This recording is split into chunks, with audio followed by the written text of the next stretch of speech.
Good morning. Ayan, ito yung ating mga manok. Hindi pala atin. Manok to nila Kuya Oming at ni Kuya Lando. Ayan.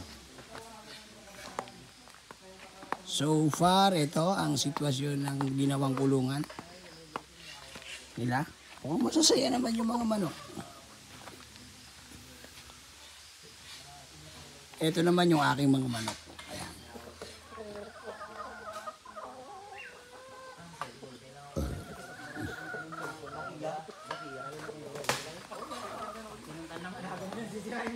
Brading, bibenta ko ni Joshua ng cellphone. Balita. May Ha? dismiss tayo ngayon.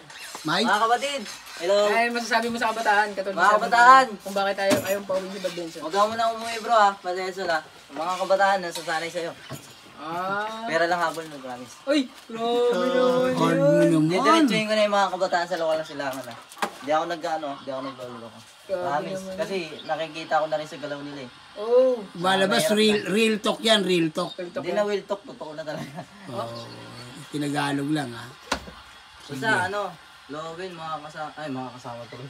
Lowin, mga kabataan, mga ganun mangyari, huwag tayo Tayo asa, no? huwag tayong dadaan sa mga ganun. Kasi yun eh. Tawag doon? Yun, gusto ko mga payo ni siya. Mga ganun, mga kabataan, huwag tayong ganun. Huwag tayong masanay sa pera. Kasi yung pera, di makukuha yung pera. Hindi mo masasama, no? Hindi mo masasama yan na mamatay ka. Kasi pa Delson, makawa tayo dyan. Gawain, gagawa muna tayo ng gawain bago yung mga gawain. Kahit yung katawan, kahit walang pera, no? Oo. Kahit ganun, kasama kayo sa akin, repacking, SWD, tsaka sa palit, sama kayo sa amin. Sabi mo. Volunteers ako dun. Walang masyadong budget, okay lang. Basta Basta gawain. nakakatulong sa sa Diyos. Oo. Pati